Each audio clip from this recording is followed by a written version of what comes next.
Before you can endeavor to take on any kind of a research project, you have to have what?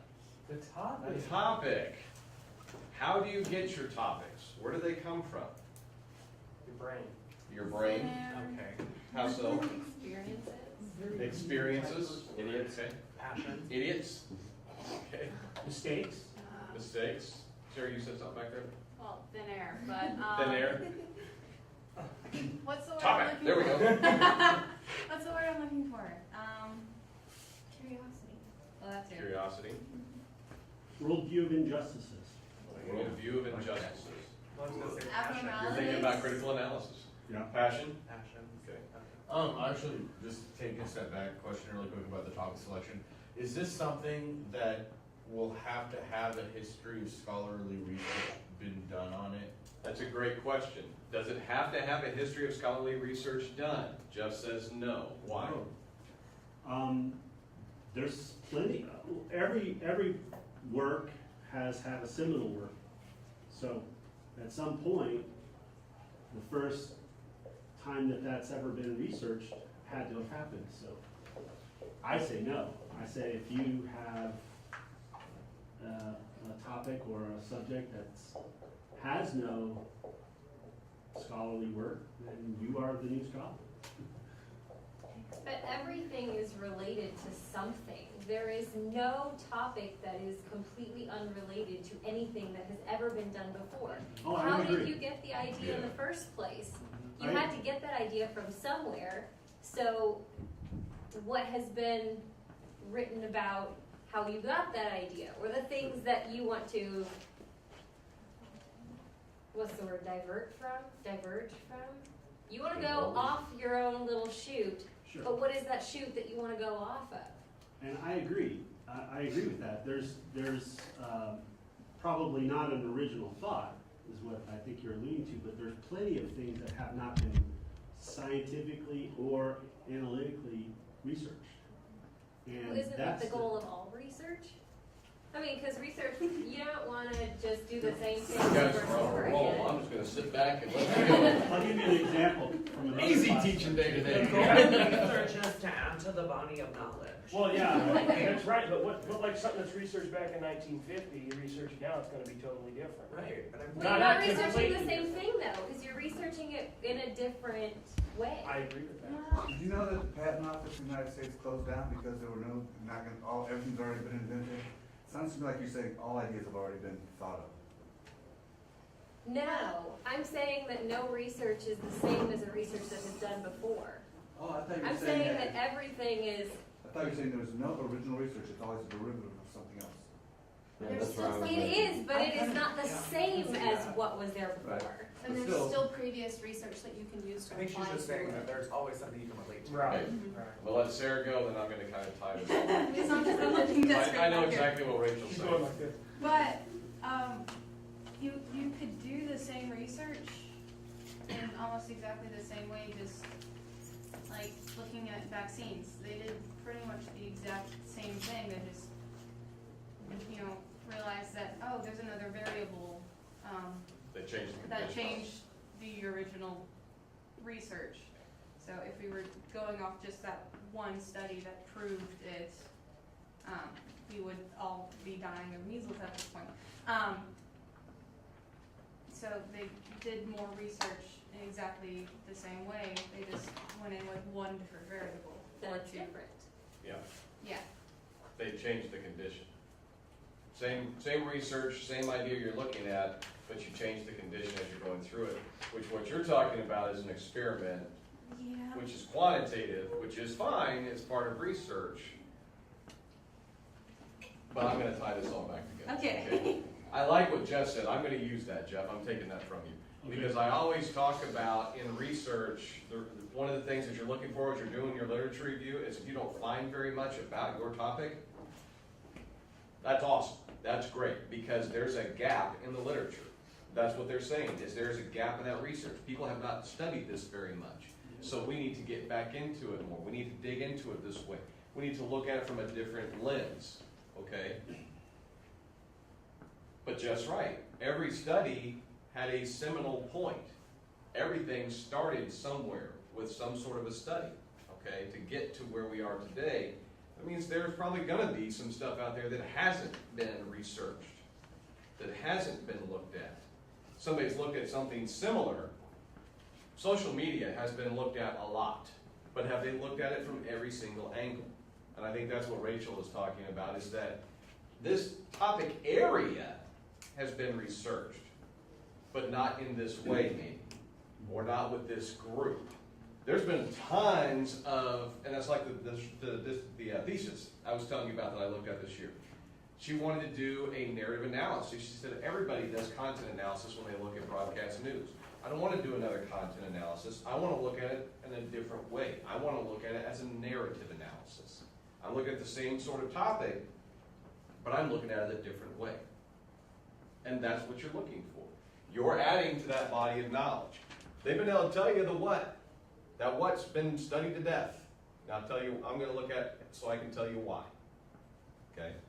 So yeah, there's going to be some stuff that's seminal, and just because that topic area has been discussed before, doesn't mean the way you're doing it isn't seminal. You're looking at it through a different lens. You're looking at it with a different population, or in a different manner, or with a different method. Okay? I was just gonna reiterate, it's not that there's something new under the sun. That's what I wanted to make clear. The topic selection is not new, but the way you're looking at it could be original. Right. Never done before. Yeah.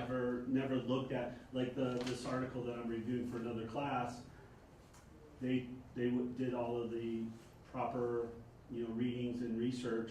They had never looked at non-television viewing audiences. They'd always looked at how many hours people had viewed and they couldn't find anything that anyone had ever researched people who don't watch TV.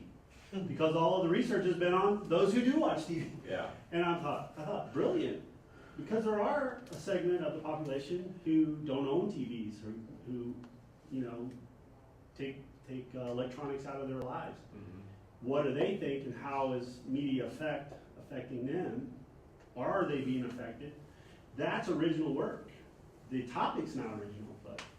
Now, let me ask you this. This is not dealing with topic selection, but this is important for you to pay attention to.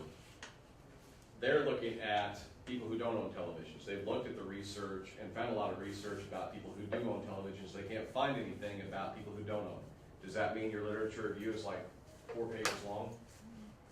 No. Why not? You can still analyze the literature that is available. You still need to look at the literature that is available to look at what they discussed and what they approached. And what you're going to end up doing is you're going to have a group of literature here that talks about these studies about watching television. And you're going to end it by saying, however, every one of these studies focused on people with television. And then you're going to take this group over here, and I don't know what your other subcategory would be, but all of these studies looked at it through a quantitative lens. They were looking at the what, and we're wanting to expand that. And this one here, and you take this group of literature that kind of fits together in the same way, and maybe it's looking at media effects.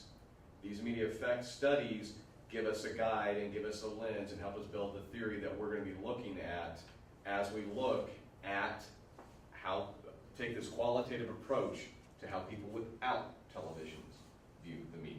Okay, so you still have to get into the literature and dig into the literature, and just because there's nothing specifically on what you're talking about, you find the literature around it to show that you've done the research.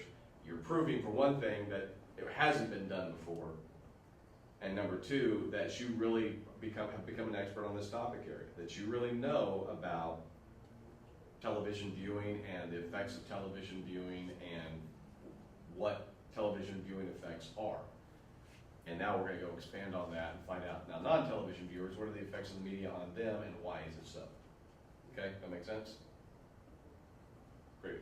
Okay, talking about topics, I'm going to steal John's answer here real quickly. He talked about what are you passionate about?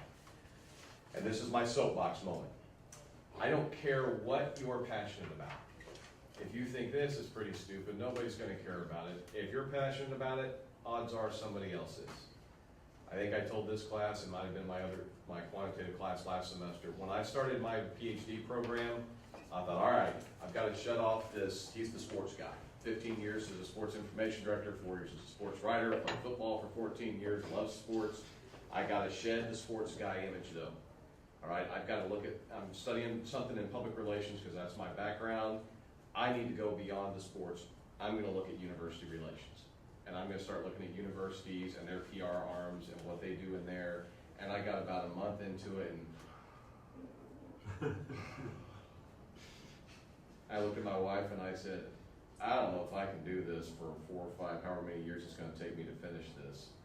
Because for every one of my classes, I'm building toward that dissertation and I'm getting the literature and I'm writing papers about this and I just don't care. And she said, well, do something with sports information. That's what you did. That's who you are. That's what your thesis was based on. I said, yeah, but it's sports and I'm in academia. And she said, somebody's interested in it. And so I started getting into it a little bit, and then I called the National Governing Body for Sports Information Directors, and they said, oh, thank God. We have been looking for somebody to do research for us because we have a strategic plan of how we can get more influence in our athletic offices. You are a dream come true. This is exactly what we've been looking for. There are over 3,000 people in the College Sports Information Directors of America. I was not the only one passionate about this topic. They all were passionate about this topic and wanting to know more about it, okay? So don't think you're not highbrow enough. It's video games. Video games, big business, okay? It's $1 billion. It's magazine advertising. Magazines are big time. There's a whole spread in one of the magazines that I used to read. Can't remember if it was Newsweek or whatever it was. But they put all these magazines together, these titles, and they wrote out a story, a very brief story, but a story of why magazines are important. Magazines are big business. Advertising in magazines is big business. So don't think it's just magazines. Magazines are kind of like newspapers. They're kind of going the way of the dinosaur. Not really. And you're trying to find out what it is about. Okay? So if you're passionate about it, do it. This is going to consume your life for a while. It better be something you're interested in. Okay? All right. So, find something you're passionate about. Find something you're interested in. Find something, those of you who are teaching public speaking, how do you tell your public speaking students to come up with their topics for their speeches?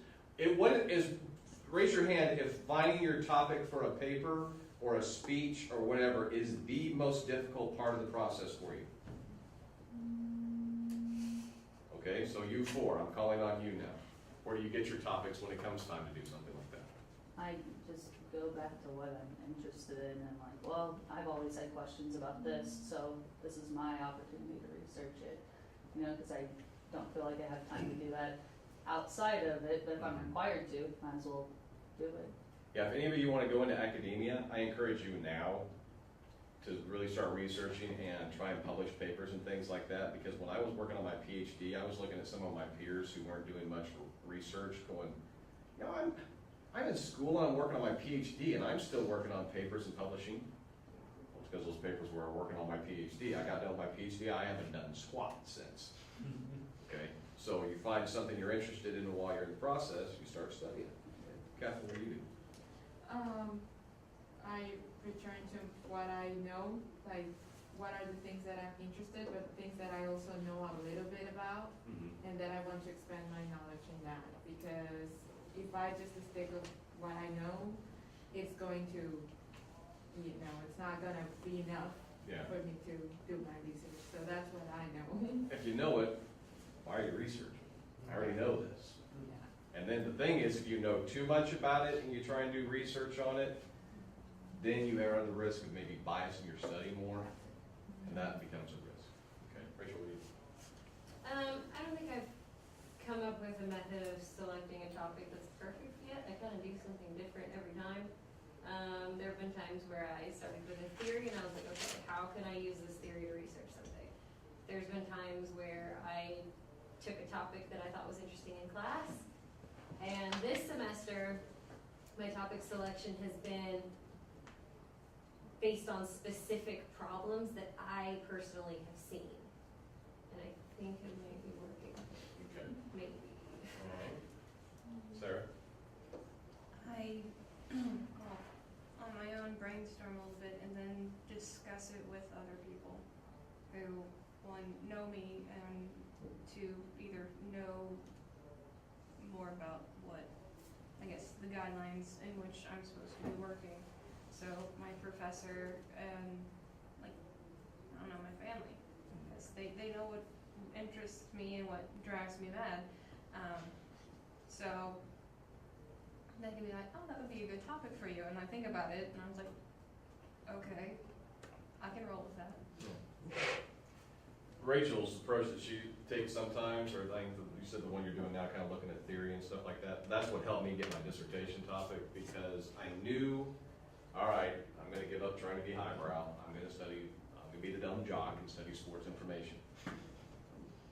Now what am I gonna study with it? Well, then I took a class and we talked about, it was out at the zoo with Glenn Cameron, who came up with the theory of accommodation. And I got that idea, I thought, okay, now what do I do with this? And he was talking about a text written by Berger and Reber called Earning Influence in Public Relations. And it was a concept they were coming up with and the theory of this is how you do it.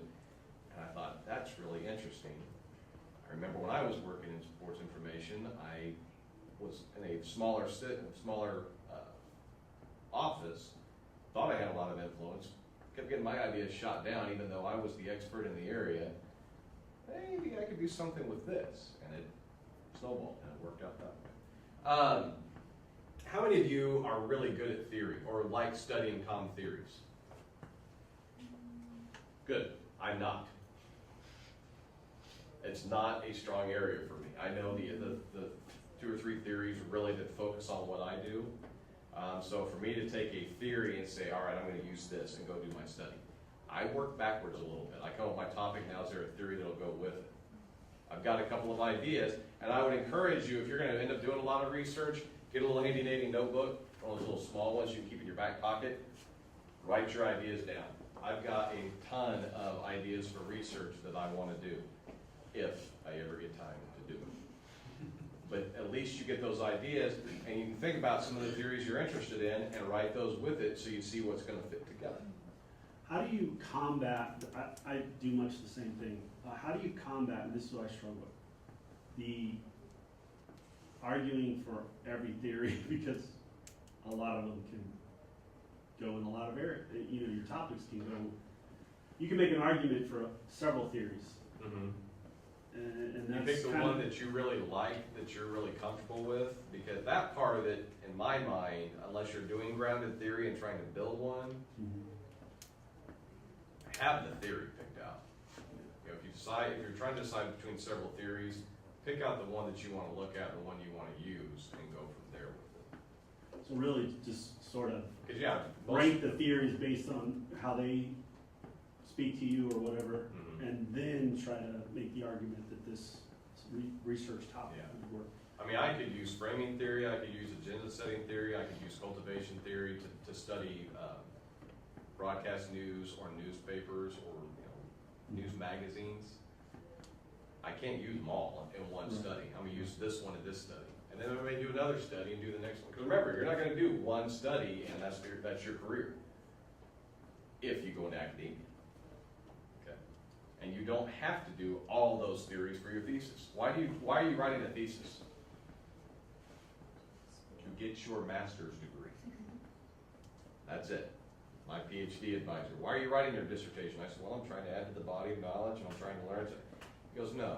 Why are you writing your dissertation? And I went, to add to the body of knowledge. No.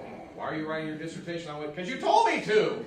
He said, you're writing your dissertation to get your PhD. You can save the world afterwards. Okay. You told me to, drill sergeant?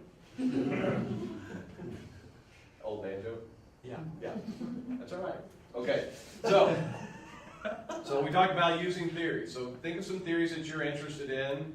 Any research study that you do as a scholar needs to have some theoretical basis. So you're going to need to find out what that is, what it is that you want to use, and how you can tie it together. Okay. Originality we talked about a little bit. You're doing your literature review, and part of the reason you do your literature review is so you can come up with your questions, but it's also to help you get your topic, to find out what's been discussed, from what angle your topic area has been researched.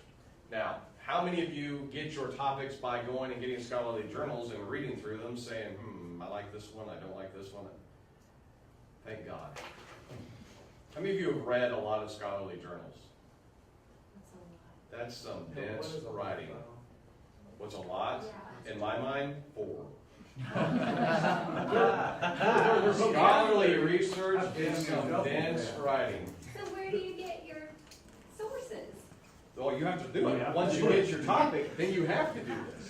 But I mean, like, the thing, Oh, you're talking about To like get ideas. explore- Yeah, instead of keeping a newspaper beside the toilet, you keep scholarly journals. That's what I'm saying. This is fantastic. Just for fun, just for kids, I threw out my Sports Illustrated subscription years ago. I read Com Research Methods. And I fall asleep in 5 minutes. well, I think the thing that drives me nuts. There's the laugh. Got it going. But the thing that drives me nuts about scholarly research is the vocabularies that they have. You know, I'm sorry. I'm smart, but I'm not that smart. Mike, listen to this. I don't think they are either. My first paper that I wrote for my PhD, I had not written in this style for like 15 years. I showed it to Sam Cox. How many of you know Sam?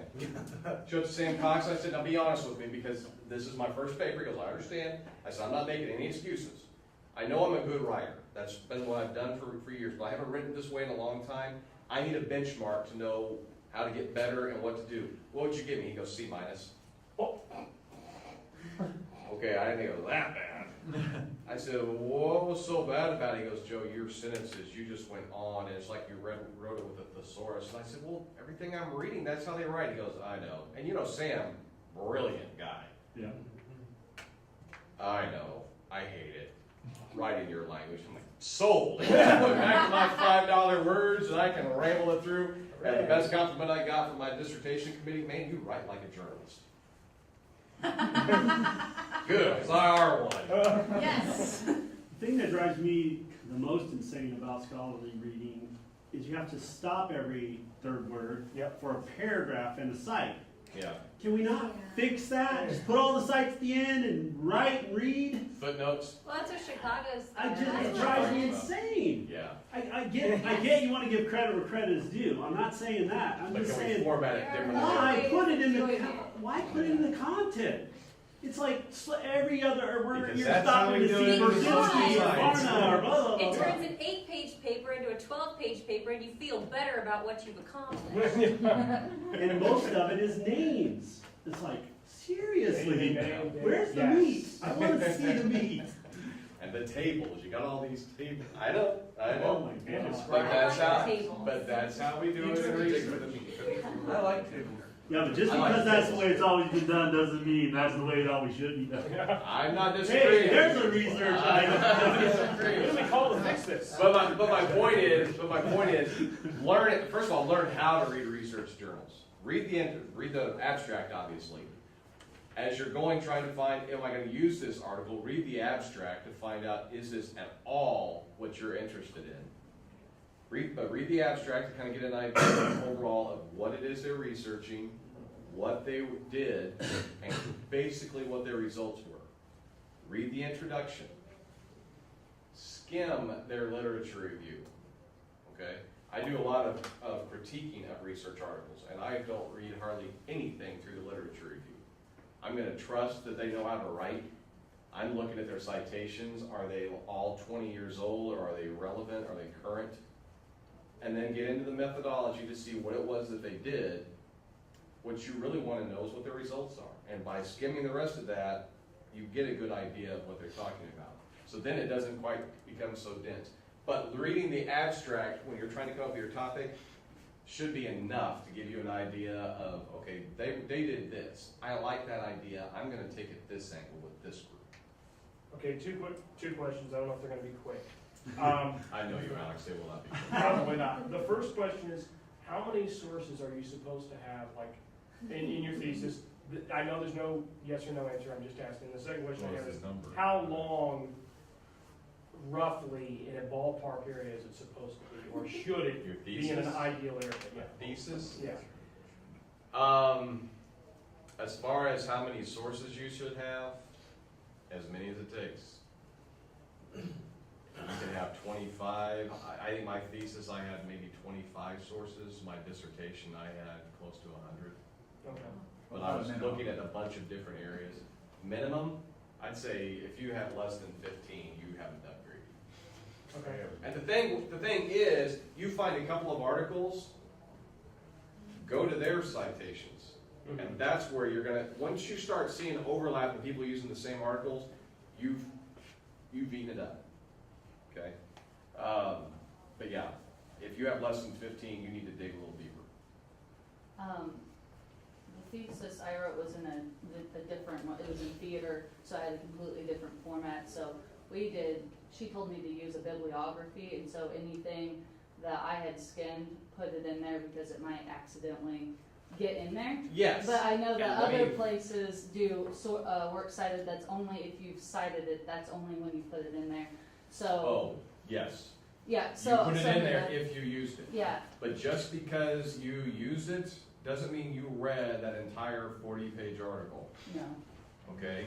If it's an article you think, several of the research, or several of the articles that are in my dissertation, I barely even read the article. I read the abstract, and I read the introduction, and I knew from that, because what I was looking at, sports information research centers on the roles they play, gender, I can't remember now, personality traits, and one other thing, I can't remember what it was. I found 5 or 6 articles that were dealing with gender. I need to read the article. I knew from looking at the articles there were about sports information that they fell generally in these 4 camps. I just needed to say that they taught that this is an example of the research that was done talking about women. And then I expanded on one of those, the most recent one, about what it was they were talking about. Okay, so yeah, you need to read into it. You don't just get a title and plug it in your Right. references, but you don't have to read in depth and be able to recite everything about every article that's in there either. Okay. The thing that scares me the most is plagiarism, obviously. It scares me too. Not intentionally ever wanting to set out to do that. And reading a vast amount of scholarly work, and then when you go to start putting your words on paper, these thoughts come to your head and you're like, is that my thought or did I read that somewhere? You know what I mean? And that's what's really, and that's an old man joke because seriously, I get confused on it. And so that's why I would just stuff everything I've ever read in there and say, this way I'm covering everybody. Yeah, and that's fine. But if it's in your references, it has to be in-text cited too. Right, yeah, I understand that, but I'm saying, it's not necessarily a quoted reference or something. But here's the thing. As you read this stuff, that should become your thought process. Right, because right. you've become the expert on it, you've been ingrained in it. Okay? Now if you disagree with what you've read, That's where you really can decide. was this mine or did somebody say this? And you need to figure that part out. Gotcha. Okay? As far as how many pages, if you're doing qualitative, it's gonna be longer. Okay. Because in quantitative, we use a lot of tables. Okay, you're referencing what was said there. If you use qualitative, you're going to be interpreting what they said. You're going to have a section where you share some of the quotes that were given, and now you're not going to cite the people's names. You're going to say one woman said this, or use pseudonyms for them, or man 1 said this, man 2 said, and give some quotes that kind of follow along with the themes that you're coming up with. But that's why qualitative is longer. Okay. I think you remember at the beginning of the year I said that your literature review typically isn't as long in qualitative as it is in quantitative. That doesn't mean it's like 25 versus 10. It's 25 versus 18 to 20 pages, because you're not having to talk about the methodology that they use and all that sort of stuff. Okay. All right. Well, circling back to what I was talking about when I was talking about the literature, very few people are going to start reading through. We had the reading room in the communication department, and one of the reasons we had all that was because people were looking at it saying, some of these journals are like 20 years old. And we made the argument, well, yeah, but as we have graduate students who are trying to come up with ideas, they could go to those and say, okay, that was 20 years ago, they did this. When we didn't have the internet, well, yeah, we did. Okay, go back. It just came out. Okay, commercial? Okay, Yeah. Yeah. 21 years ago. 21 years ago, 25 years ago, when we didn't have the internet. Well, how does that change things? And so you look at articles from then, or you go back 15 years before we had Twitter. How has it changed since then? And you take what they studied and now you're going to make it more current.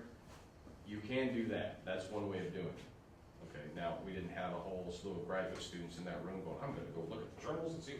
So we got rid of them.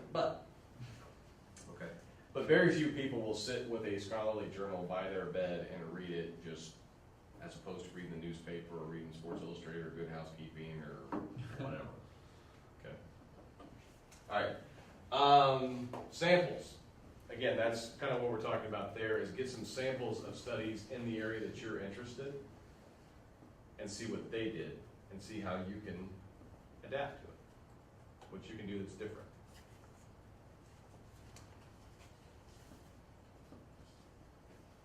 Jeff made the comment about what are the,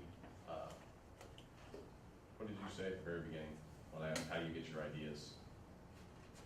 It was something to do with critical analysis. Oh, I'm trying to use your wording. I can't remember what your wording. I just said, injustices. Injustices. Thank you. Injustices of the day. What are the perceived injustices of the day? That might be a good way for me to start digging into doing the critical analysis. And then the last one, methodology. How's methodology going to help you come up with a topic? Well, oftentimes methodologies tie to theories, and so if your topic is not conducive to that theory, then the method wouldn't work. So it'll help you in the selection process. I don't know that the original ideas would come from methodology, or it could, I guess, if you have a particular methodology that you like, ethnography being the theory, and then the methods that theory uses, then you say, oh yeah, I'm going to go in this way. That works. You can look at your own personal interest. So my personal interest,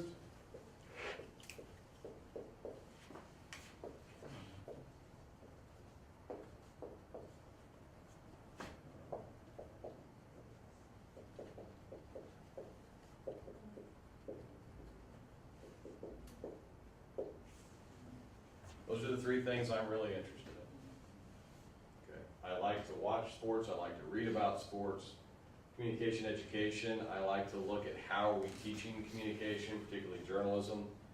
How are we teaching that to students? How are we encouraging the study of journalism? Because it's pretty relevant, pretty important to our democracy. Family dynamics, because I'm a father. I have 3 kids. Birth order. That's kind of interesting to me. Okay. This right here, really the one thing that I'm really truly good at, being a father and being a husband. So I'm really interested in how do I keep being good at that, or what is it that I think that I do well that I would want to share, or maybe that I don't do well and I'd like to get better at, or looking at other families and seeing what their dynamics are. Okay, so I've got these topic areas that I'm interested in. Now, what methodologies do I like? Well, I like content analysis.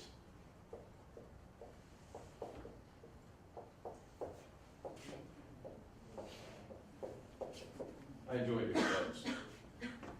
Can I do a content analysis with family dynamics? Not really. Okay. Could I do one with communication education? No. I mean, I can look at communication education journals and see what they talk about and see how many times they use particular phrases, but journals are writing about other people's research. Could I do it with sports? Well, yeah, I could do it there. I can look at sports news in the newspaper. I can look at sports information sites, that sort of thing. I'll do an ethnography sometime.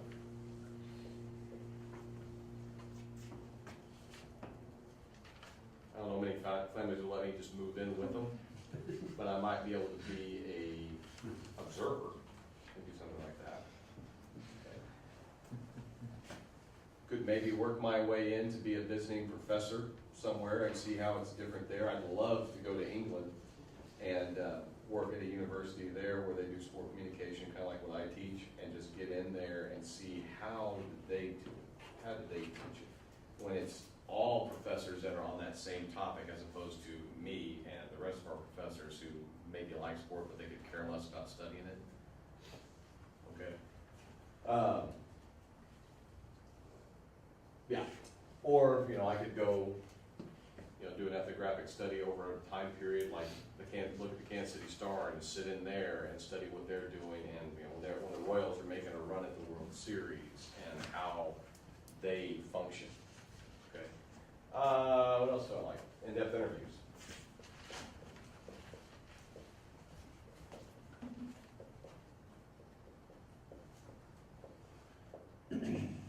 I do like surveys. They're kind of fun to make. All right, so you come up, all right, these are the methodologies that I like. I enjoy doing that type of methodology. These are the topics, the general broad areas that I'm interested in. Where will these meet? So you start looking at your overall topic, or your topic. There, got a methodology, I got the theories I'm going to look at. This is kind of giving me a more of a specific topic. And then I circle back.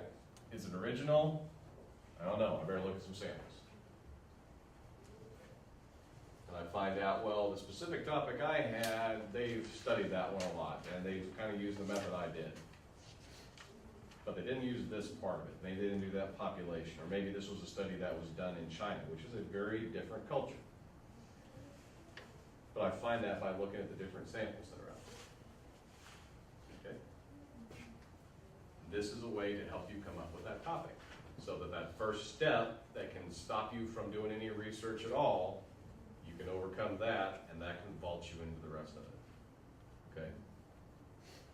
But the biggest thing that I would tell you all, that I would encourage you all, find something, number one, that you're passionate about, that you're really interested in. Number two, find something you know about, that you have some knowledge about.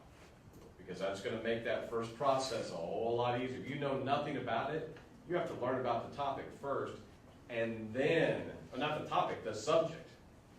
Then, if I wanted to do research on cardiomyopathy, that was just the first word that came to mind of something I know squat about. I'm not even sure what it is.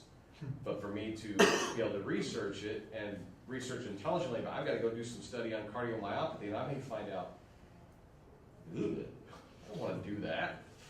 Okay, so find something that you know about already that you want to learn more about.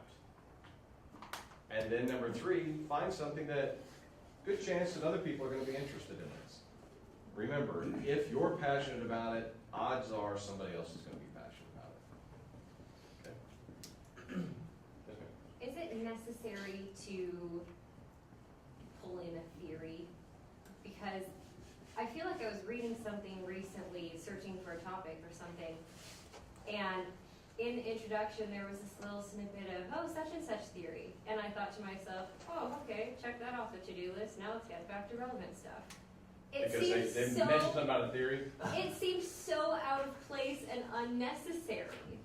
It's not, and other scholars will disagree with me on this, I don't think it is absolutely 100% necessary to have some theory in it. It's going to make it a whole lot stronger if you do. Because otherwise, what are you really looking at? So you not only need to Then it's not to be a research your- theory, it could be a concept. Like the concept of earning influence isn't a theory, it's a concept. We want to find out how this can be done.